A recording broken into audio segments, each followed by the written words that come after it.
பல சென்மம் தாண்டி வந்த உறவே. குக் வித் ஏமாளி ஆயிட்டாரு தான் அப்டேட். வித் கோமாளி இல்ல, குக் வித் ஏமாளி. உங்க வீடு அரண்மனை மாதிரி இருக்கணும்னு ஆசையா? டீக் 42 உங்க பட்ஜெட்டுக்கு ஏத்த ஒரே கடை. வந்து பாருங்க, பிடிச்சத வாங்குங்க.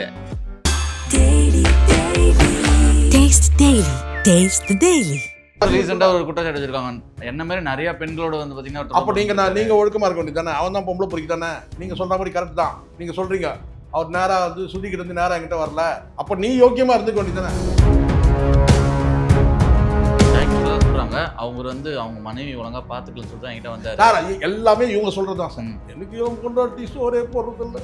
நான் தான் ராத்திரி 12 மணிக்கு வந்து நானே என் சோத்தை சாப்பிட்டுக்கிறேன். உங்க வீட்டுல உங்க பொண்டாடி சோறு போனா நீ தான் சாப்பிட்டுக்கணும். இதை இன்னொரு பொண்டாடி கிட்ட போய் சொன்னீங்கன்னா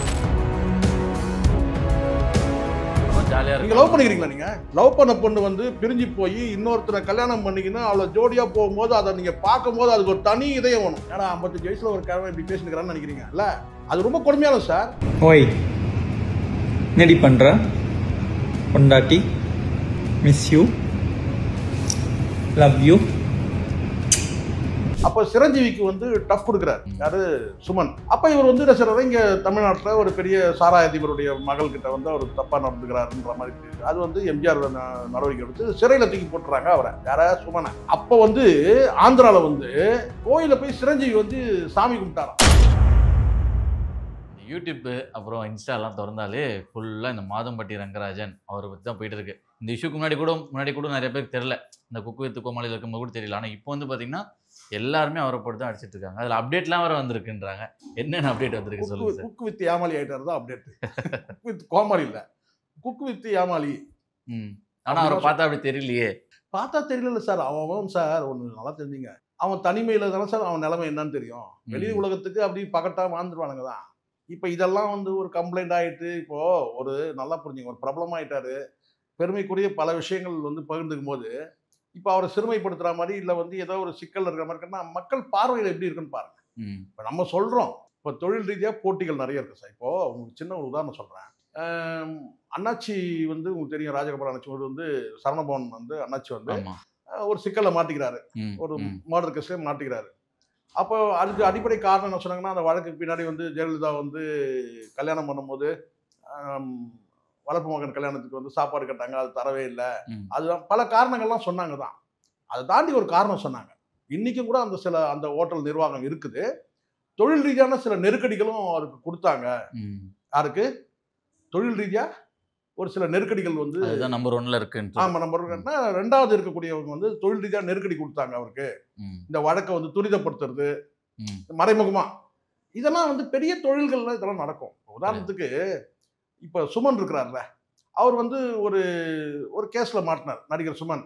அப்ப பெரிய மார்க்கெட்ல இருந்தார். வந்து ஆந்திராவில் பெரிய மார்க்கெட், இங்கே தமிழ்ல இல்லைன்னா கூட பெரிய மார்க்கெட் அங்க இருந்தது.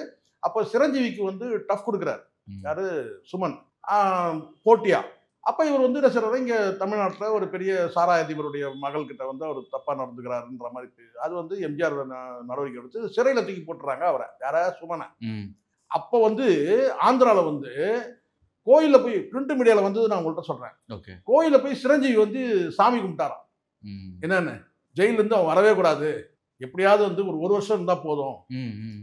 எப்படி இருக்கு பாரு. ஸோ இந்த மாதிரி வந்து நிறைய வந்து பிரபலமானவர்களுக்கெல்லாம் வாய்ப்பு இதான் நேரம்னு சொல்லி தட்டிடுவாங்க சார். எல்லா இடத்துலையும் இந்த இது இருக்கு. இப்போ மாதம்பட்டி ரங்கராஜ் வந்து பார்த்தீங்கன்னா எந்த அளவுக்கு அவர் வாய் திறந்து பேசவே இல்லைன்றதுலாம் ஒரு பக்கம் இருக்கட்டும். பேசாமல் இருக்கிறதே தப்பு தான். ஆனால் சட்டப்பூர்வமான சில நடவடிக்கை எடுக்கிறதெல்லாம் நம்ம பார்க்குறோம். அவர் நீதிமன்றத்தில் கூட போயிட்டு அவர் வந்து அந்த கம்பெனி நிர்வாகம் வந்து எங்கள் நேம் டேமேஜ் ஆகுது அப்படின்னு சொல்லி கூட போய் மனு கொடுத்துருக்குறாங்க. அவங்க வந்து ஜாய் கிருஷ்ணலாம் பேசவே கூடாதுன்னு சொல்லி கொடுத்துருக்காங்க. அவங்களுக்கு வந்து கோர்ட் வந்து பதிமூணு தாக்கல் பண்ண சொல்லி கொடுத்துருக்கு. அதெல்லாம் ஒரு பக்கம் நடக்குதுன்னு வச்சுங்களேன். அது வந்து ஆனால் இப்போ என்னன்னா, தொழில் வந்து மாதம்பட்டி ரங்கராஜ்ன்றது ஒரு பிராண்டு. ஆமா, எவ்வளோக்கு எவ்வளோ அந்த பிராண்டை உருவாக்குறதுக்கு எவ்வளோ கஷ்டமோ, பிராண்டு வந்து பார்த்தீங்கன்னா ஒரே நேரத்தில் அந்த சீட்டு கட்டு மாதிரி சரிஞ்சிடும். ஏன்னா அடுத்த ஆள் ரெடியாக இருக்கிறாங்க. என்ன சொல்ல போனால் அவங்க குடும்பத்திலே ஒருத்தர் ரெடியாக இருக்கிறாங்க. அவங்க தங்கையார் ஒருத்தர் வந்து அதான் அந்த பங்காளி சொல்லுவாங்கல்ல, பெரியப்பா பொண்ணு, இந்த சின்ன சித்தப்பா, அந்த மாதிரி வந்து ஒரு பெண்ணே வந்து அவங்களும் வந்து கேட்டரிங் பண்ணுறாங்க. சேம் கேட்டரிங் பிராண்ட் எடுக்கிறது தான் சார் பெரிய விஷயம். இப்ப எல்லாரும் மாதம்பட்டி ரங்கராஜே எல்லாத்தையும் கிட்டுறாரா? நீங்க சொல்லுங்க. ஓ, பல ஸ்வீட் ஸ்டால் இருக்குல்ல, உங்களுக்கு தெரியும்ல, பெரிய ஸ்வீட் ஸ்டால் நீங்க எது வேணா எடுத்துங்க. அந்த ஸ்வீட் ஸ்டாலில் இருக்குன்னா ஏதாவது ஒரு 4 ஐட்டம் மட்டும் தான் அவங்க செய்வாங்க. மீதி எல்லாம் வந்து பார்த்தீங்கன்னா ஒரு குறிப்பிட்ட ஸ்வீட்டை செய்கிற நிறுவனங்கள் வந்து என்ன செய்யறதுனா கொண்டு வந்து 5 கிலோ 10 கிலோன்னு சொல்லி கொண்டு வந்து அவங்கள்ட்ட வந்து சப்ளை பண்ணுறாங்க. ஓகே. இப்போ மாதம்பட்டி ரங்கராஜ் வந்து ஒரு 35 ரெசிபி பண்ணுறாருன்னா 35 ரெசிபியுமே அவரே பண்ணுறது கிடையாது. தொழில் நடக்கிற விஷயம் சொல்கிறேன் நான். பொதுவாக வந்து பார்த்தீங்கன்னா வந்து ஒரு சமையல் அவங்ககிட்ட ஒரு 1000 பேர் இருக்கிறாங்கன்னா அந்த ஒரு 1000 பேர் வந்து சமையல் பண்ணுறதை தாண்டி வெளியிலேருந்து பண்ணக்கூடிய பர்ச்சேசிங்னு சொல்லுவாங்க இல்லையா, பர்ச்சேசிங் பண்ணக்கூடிய ஸ்வீட் ஐட்டங்களும் இருக்குது, இனிப்பு ஐட்டம் ரெசிபி ஐட்டங்கள்லாம் இருக்குது. ஆர்டர் கொடுத்துருவாங்க, அவங்க செஞ்சு அனுப்புவாங்க. அந்த மாதிரி இருக்குது, நிறைய இருக்குது.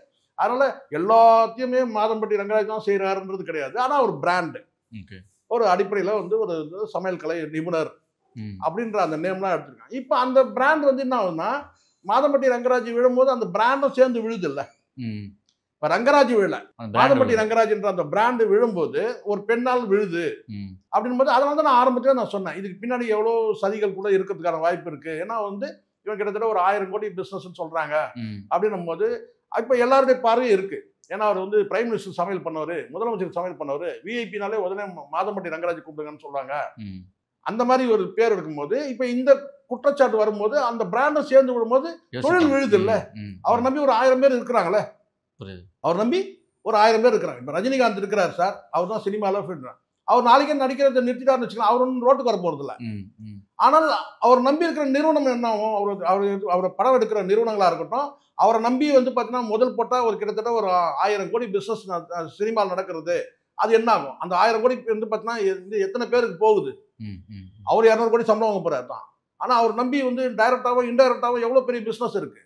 அப்போ வந்து அந்த பிராண்டு விழாமல் இருக்கணும், சூப்பர் ஸ்டார் பிராண்டு விழாமல் இருக்குதுன்றது வந்து காலத்தின் கட்டாயம். அதுதான் நம்ம என்ன சொல்கிறோம், ரஜினி கமல் கூட நடிக்கூடாது, கமல் கூட நடிக்கூடாது ரஜினின்றோம். ஏன்னா கமல்ன்றது பிராண்டு கிடையாது, அது விழுந்து எவ்வளோ நாள் ஆச்சு. அந்த காதல் இலவசம் காம என்னென்னமோ நிறைய இருக்குதுல அவருக்கு. அப்புறம் உலகநாயகன் கூட அதெல்லாம் எந்த பிராண்டும் கிடையாது, வெறும் கமல்ஹாசன் தான். ஆனால் ரஜினிக்கு வந்து சூப்பர் ஸ்டார் பிராண்ட் இன்னும் இருக்கு. அப்போ எப்போ ரஜினிகாந்த் ஆகிறாரோ அன்னைக்கு கமல் கூட வந்து போட்டிடலாம். நான் எதுக்காக சொல்றேன்னா, ஒரு பிராண்டுன்றது சாதாரண விஷயம் கிடையாது. அந்த பிராண்டு ஒரு நாளில் உருவாகிறது கிடையாது. அது மாதம்பட்டி ரங்கராஜிடம் கடுமையான உழைப்பு இருக்கு. அவருடைய உழைப்பு மட்டுமே இல்லை, அவர் பின்னாடி இருக்கிற ஒரு 1000 பேருடைய உழைப்பு இருக்கு. அப்போ அவங்க நிறுவனத்தில் போய் என்ன சொல்றேன்னா அது விழாம இருக்கிறதுக்கு என்னவோ அந்த வேலையை செய்யறாங்க. சட்டப்பூர்வமா பண்றாங்க. அது சட்டப்பூர்வமா பண்றதுலாம் வேற. ஆனால் வந்து அவர் பேசணும் வெளியில வந்து. இந்த மாதிரி ஒரு குற்றச்சாட்டு வரும்போது இருக்கிற உண்மைகளை வந்து விளக்கி பேசலாம். இல்லைங்க நான் வந்து அவங்களோட வந்து பழகிறதுலாம் உண்மைதான், ஆனால் இந்த மாதிரி வந்து அவங்க வந்து மனைவிலாம் சொல்றாங்க, நான் எனக்கு மனைவியில ஒரே ஒரு மனைவி தான் எனக்கு. அதை அவர் ஆல்ரெடி பொண்டாட்டின்னு சொல்லி பேசின வீடியோவே ரிலீஸ் ஆச்சு. பொண்டாட்டின்னு சொல்றாங்க. அந்த வீடியோல யாருன்னா வெளியிட்டோம், அது ஜாய் கிருஷ்ணா வெளியிட்டோம். பொண்டாட்டி ஜாய் கிருஷ்ணான்னு ஏதாவது சொல்றாரா சொல்லுங்க. ஐ லவ் யூ பொண்டாட்டின்னு சொல்லி பேரை சொல்றாரா? நீங்க ஏதாவது இருக்கு நீங்க சொல்லுங்க. அதுல வந்து பொண்டாட்டின்றதுல வந்து ஜாய் கிருஷ்ணா தான் என் பொண்டாட்டின்னு ஏதாவது சொல்றாரா? பொண்டாட்டினா அவருக்கு ஏற்கனவே ஒரு பொண்டாட்டி இருக்குல்ல, அவங்களுக்காக அனுப்புற வீடியோ கூட இருக்கும். அது இல்ல, அது நம்ம அவ்வளோ ஏன் டீப்பா போனீங்கன்னா டீப்பா இல்ல சார், முத்தம் கொடுத்ததுல இருந்து எல்லாமே வெளிய வந்திருக்கல. அப்புறம் எப்படி ஜாய் கிருஷ்ணா சொல்றது அத்தனையும் அப்படியே நம்ம எடுத்துக்க கூடாது சார்.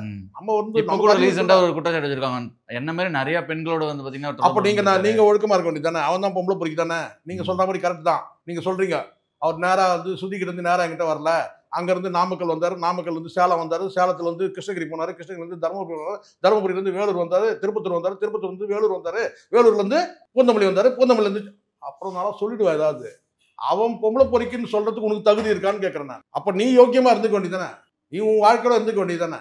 நீ என்ன வந்து பார்த்தீங்கன்னா வந்து இன்னொரு வாழ்க்கை இருக்குது, அந்த ஸ்ரீமந்த வீடியோலாம் வந்துகிட்டு இருக்குது. பார்த்தீங்களா நீங்கள்? பார்க்கலையா நீங்கள்? ஓ அதான் அவருடைய முதல் ஸ்ரீமந்த வீடியோலாம் வந்துருக்கு பாருங்க. குழந்தைய இருக்கப்போ அவர் குழந்தைய இருக்குன்னு தானே பொருள். ஓகே சொல்லுங்க. அதெல்லாம் நீங்க அதே தானே உடச்சி பேசணும். நீங்க ஒருத்தர் இமேஜ் டேமேஜ் ஆகும்போது இவங்களும் யாருன்னு தெரிய வரணும். நீங்க என்ன வேணா சொல்றாரு, காதல் மட்டும் ஸ்ட்ராங்கான காதல் இருந்ததுன்னா அவன் எவ்வளோ அயோக்கியத்தனம் பண்ணாலும் அதை வெளியே சொல்ல மாட்டாங்க, விட்டு கொடுக்க மாட்டாங்க.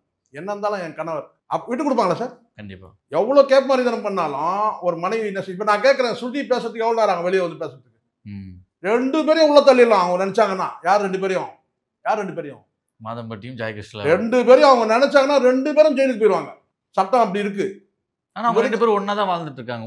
ஒன்னா வாழ்ந்துருக்காங்க சார். அவங்க வந்து வெளியில பேசாம இருக்கிறாங்க பாத்தீங்களா, அதுல ஒரு நியாயம் இருக்கு. அவங்க ஒரு குடும்பத்தோட இருக்கிறாங்க சார். அங்க வந்து வெளியில வந்து பாத்தீங்கன்னா தன் கணவனை வந்து பாத்தீங்கன்னா குறை சொல்லுவாங்களா? சொல்லுங்க. அவங்க 2 பிள்ளைகளோட இருக்கு. அவங்க மேரேஜ் இந்த சிஸ்டத்துல இருக்கிறாங்க சார். அவங்க 2 பிள்ளைகள் இருக்கிறாங்க, மாமனார் மாமியார் இருக்கிறாங்க, மைத்துனர் இருக்கிறாங்க, ஆனால் அந்த சைடில் அவங்க சைடில் அம்மா அப்பா இருக்கிறாங்க, அவங்க ஒரு பெரிய குடும்பத்துக்குள்ளே இருக்கிறாங்க. அவங்க நாதாரித்தனமாக பண்ணிட்டு இருக்கிறாங்க. அடுத்தவங்க புருஷனை வந்து ஆட்டையை போட்டு சொல்லுங்க, தப்பு இல்லை. அவங்க ஒரு குடும்பத்தில் அவங்க பேரை கூட உச்சரிக்கூடாது, ஸ்ருதியோட பேரை கூட உச்சரிக்கூடாது ஜாய் கிருஷ்ணா. ஆனால் அவங்க என்ன சொல்கிறாங்க, அவங்க இது ஜாய் கிருஷ்ணா தான் சொல்கிறாங்க, அவங்க வந்து அவங்க மனைவி ஒழுங்காக பார்த்துக்கலன்னு சொல்லிட்டு தான் என்கிட்ட வந்தார் சார். எல்லாமே இவங்க சொல்கிறது தான் சார். அவரும் நான் சொல்கிறேன் சார். இப்போ நான் பேசுகிறேன் வந்து ஃபோன் பண்ணி, எனக்கு இவன் கொண்டாட்டி சோறே போடுறதில்ல, நான் தான் ராத்திரி 12 மணிக்கு வந்து நானே என் சோத்தை சாப்பிட்டுக்கிறேன். ஆமாம், உங்கள் வீட்டில் உன் பொண்டாட்டி சோறு போடலாம், நீயே தான் சாப்பிட்டுக்கணும். இதை இன்னொரு பொண்டாட்டிகிட்ட போய் சொன்னீங்கன்னா அவங்க சோத்தை தின்னு தானே வந்து வேணா தானே இது தானே சார். அப்போ நாங்கள் சோறு போடுறேங்கன்னு சொன்னாங்களா, இதுதான் தப்புன்னு சொல்கிறேன் நான். இதெல்லாம் குடும்பத்துக்குள்ளே நடக்கிறது தான். அவர் சோறு போடலன்னு சொன்னார், அவங்க குழம்பு ஊற்றலன்னு சொன்னார், நான் குழம்பு ஊற்றிட்டேன் அவங்க ஊற்றுறதுக்கு பதில் சொன்னாங்க. நியாயமா இது? அவர் ஹீல் பண்ணிட்டேன். அதெல்லாம் தப்பு சார். இன்னொருத்தருடைய கணவன் சார், இன்னொரு பெண்ணோட கணவன் சார். ஏன் அந்த பெண்கள் யோசிக்கல? நான் கேட்குறேன், எல்லா பெண்களும் நான் கேட்குறேன். வெக்கமா இல்லையா? குறைஞ்சபட்சம் சட்டபூர்வமாக வந்து பிரிஞ்சு வந்த பிறகு பண்ணா கூட அதில் கூட சொல்லலாம். சரிங்களா? நம்ம நியாயமானு கேட்குறாரு. எப்படி நார்மலைஸ் பண்ண முடியும்? மாதம்பட்டி ரங்கராஜ் நமக்கு தேவையே இல்லை சார். நாம வந்து இவங்ககிட்ட ஸ்ட்ரெயிட்டாக கேட்கணும். அவனுக்கு இன்னொரு மனைவி இருக்கிறாங்க, 2 பிள்ளைகள். அவன் தனியாக இருந்தால் கூட பரவாயில்ல. அவங்களுடைய வந்து பார்த்தீங்கன்னா அவங்க பர்மிஷன் கொடுக்கவே இல்லை, அவங்க வந்து விவாகரத்து நடக்கவே இல்லை. இவன் 1000 கதை சொல்லலாம். அதுக்காக உடனே ரைட் ஓகேங்க வாங்கன்னு சொல்கிறீங்களா? ஒன்று தப்பு இல்லை சார். யாராக இருந்தாலும் நியாயமாக பேசுகிறேன் நான். ரொம்ப இந்த விஷயத்தில் வந்து பல பேர் பல விதமாக உருட்டுறதெல்லாம் நான் பார்த்துக்கிறேன். ஒரு நாள் அப்படி போடுறான், ஒரு நாள் இப்படி போடுறான். எனக்கு அது தேவையில்லை. எனக்கு யாரும் தேவையில்லை. நியாயத்தை பேசணும். நாளைக்கு நமக்கும் வந்து பிள்ளைகள் இருக்குல்ல, நம்மளும் வந்து பார்த்தீங்கன்னா அக்கா தங்கையோட வாழ்ந்துட்டு இருக்கிறோம். நம்ம வந்து பெண்களை பெற்று இருக்கிறோம். தப்பு இல்லையா சார்? இன்னொருத்தருடைய வந்து அவங்களுக்கு அந்த பெயின் எவ்வளோ இருக்கும் அவங்களுக்கு. இப்போ நான் கேட்குறேன், வந்து இந்த 7 வருஷமா பிரிஞ்சு இருக்கிறாரு அவரு அப்படின்னா இந்த கதை சொல்கிறாங்களே தம்மா ஜாய் கிருஷ்ணா. இந்த 7 வருஷத்தில் எதனா அவங்க வந்து வேற ஏதாவது அவங்களுக்கு ஏதாவது லவ் அஃபேர் இல்லை வேற ஏதாவது வழி மாதிரி ஏதாவது போனாங்க, ஏதாவது தகவல் இருக்கா சொல்லுங்க. மாதம்பட்டி ரங்கராஜ் ஸ்லிப் ஆகிட்டாரு. ஸ்ருதி மேலே ஏதாவது இருக்கா, புகார் இருக்கா, ஏதாவது கம்ப்ளைண்ட் இருக்கா? இல்லை அவங்க மேலே ஏதாவது அவன் 1000 சொல்லலாம், நான் மனைவி சோறு போடல, குழம்பு ஊற்றல, ரசம் ஊற்றலன்னு சொல்லிட்டு. அதுக்கு அவசியமே இல்லை. இவன் சமையல்காரன், இவன் சோறே போடக்கூடாது, இவனே சாப்பிட்டு கொண்டு தான். சாப்பிட பிடிக்காது சார். முதல்ல எல்லா ரெசிபியும் கொஞ்சம் கொஞ்சம் டேஸ்ட் பண்ணுறான், நக்கி பார்க்குறான்ல, அப்புறம் எங்கே பசி எடுக்கும்? புரியுதுங்களா? அவன் சொல்லவே கூடாது எனக்கு வந்து என் பொண்டாட்டி சோறு போடல, சாம்பார் ஊற்றல, ரசம் ஊற்றல சொல்லக்கூடாதுன்ற நான். ஏன்னா நீ தான் எல்லாத்தையும் டேஸ்ட் பண்ணுறல, அப்பப்போ தொட்டு நக்கிக்கிறல்ல, அப்புறம் எதுக்கு? நான் சமையலை பற்றி தான் பேசுகிறேன், நீங்கள் எதாவது புரிஞ்சுக்க போறீங்க. ஓகே, கரெக்டா? அதனால அதெல்லாம் எனக்கு தெரிஞ்ச வரைக்கும் நான் சொல்கிறேன். இது வந்து இயற்கை வந்து பார்த்தீங்கன்னா வந்து என்ன முடிவு எடுக்குதோ அது எடுத்துக்கிட்டோம். நீதிமன்றம் என்ன முடிவுனோ எடுத்துக்கிட்டோம். ஆனால் நான் சொல்கிறேன், மனசாட்சியோட வாழுங்கன்றேன். வாழ்க்கை எல்லாருக்கும் ஒரு முறை தான். ஆடு மாடு மாதிரி வாழாதீங்க. ஆடு மாடு என்ன சொல்கிறாங்கன்னா அவங்க தரப்புலேருந்து வாழ்க்கைன்றது ஒரு தான் ஜாலியாக வாழ்கிறோம் அப்படின்ற சார். ஜாலியாவது அப்புறம் அசிங்கமாக பேசணும். அப்புறம் அப்போ ஆடு மாடு எத்திக்ஸோட வாழ்ந்துருக்கு சார். எது சார் ஜாலி? ஜாலினா எது தெரியுமா? அழகாக இப்போ பாருங்க, 2 பிள்ளைங்க சிங்கக்குட்டி மாதிரி இருக்கிறானுங்க. யாருக்கு? மாதம்பட்டி ரங்கராஜுக்கு. மனைவியோட வந்து ஒரு கெத்தா வந்து ஆடிக்காரன் என்ன காரை சொல்றானுங்களா, என்ன பெரிய பெரிய கார் ஹெலிகாப்டர்லாம் வச்சிருக்கானுமே. அந்த ஹெலிகாப்டர்ல போயிட்டு வந்து சும்மா அப்படி கோட்டை அப்படி போட்டு 2 பிள்ளைகளோட மனைவியோட வந்து அது எப்படி இருக்கு ஜாலி? அதை விட்டுட்டு வந்து பார்த்தீங்கன்னா அப்புறம் நான் யாருக்கும் எதிராக பேசக்கூடாதுன்னு நினைக்கிறேன். நல்லா இருக்கு, அதெல்லாம் தப்பு. அதெல்லாம் இன்னொரு எப்படி இருந்தாலும் தப்பு சார். யார் செஞ்சாலும் தப்பு தான் சார். இன்னொருத்தன் அவன் கண்ணீர் எவ்வளோ விடுவான், முதல் கணவனுடைய எவ்வளோ கண்ணீர் வேதனையோட இருப்பான். நம்ம அதையும் பேசணும்ல. டைவர்ஸ் கூட ஆகிட்டு இருக்கோம் சார். எப்படி இருந்தாலும் வந்து டைவர்ஸ் பேப்பரில் தான் இருக்கு.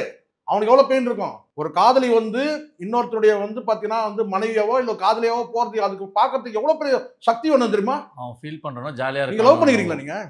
நீங்கள் லவ் பண்ணிக்கிறீங்க. லவ் பண்ண பொண்ணு வந்து பிரிஞ்சு போய் இன்னொருத்தரை கல்யாணம் பண்ணிக்கின்னு அவளை ஜோடியாக போகும்போது அதை நீங்கள் பார்க்கும்போது அதுக்கு ஒரு தனி இதயம் வேணும். எது? அந்த வலியை சுமக்கிறதுக்கு என்ன வேணும்? தனி இதயம். ஏன்னா 55 வயசில் ஒரு கிழமை இப்படி பேசினுக்கிறான்னு நினைக்கிறீங்க இல்லை? அது ரொம்ப கொடுமையானது சார். தன் மனைவியாக ஒருத்தி வாழ்ந்த வந்து பார்த்தீங்கன்னா நம்மகிட்ட இருந்து விலகி வந்து விவாகரத்தை வாங்கி போயிட்டு இன்னொருத்தனை கல்யாணம் பண்ணி அவங்க கூட ஜோடியாக போகும்போது அதை பார்க்கும்போது எப்படி இருக்கும் தெரியுமா? அதெல்லாம் மிகப்பெரிய கொடுமை. அதெல்லாம் சாதாரண விஷயம் கிடையாது. பாவம் செய்தவங்க அதை தான் அனுபவிக்க வேண்டியது தான். இதெல்லாம் பாவம் செஞ்சவங்க அனுபவிக்கிறது. நாம இப்போ பேச வேண்டியது யாருக்காக பேசணும் கேட்டால், அங்கே இருக்கிற ஸ்ருதிக்காக, அந்த 2 பிள்ளைகளுக்காக நம்ம பேசணும். நம்ம ஸ்டாண்டு கரெக்டாக இருக்கணும். சும்மா துட்டை வாங்கிக்கணும் அப்படி ஒரு பேட்டு போடுறது, இந்த பக்கம் வாங்கிக்கணும் அங்கே பேசுறது, அதெல்லாம் இருக்கக்கூடாது. கரெக்டாக பேசணும். ஓகே சார், இந்த நேர்காணல் நிறைய விஷயங்களை கூட பகிர்ந்துட்டீங்க. உங்க நேரத்துக்கு ரொம்ப நன்றி சார். நன்றி சார். உங்க வீடு அரண்மனை மாதிரி இருக்கணும்னு ஆசையா? டீக் 42 உங்க பட்ஜெட்டுக்கு ஏத்த ஒரே கடை. வந்து பாருங்க, பிடிச்சத வாங்குங்க. Taste the Daily.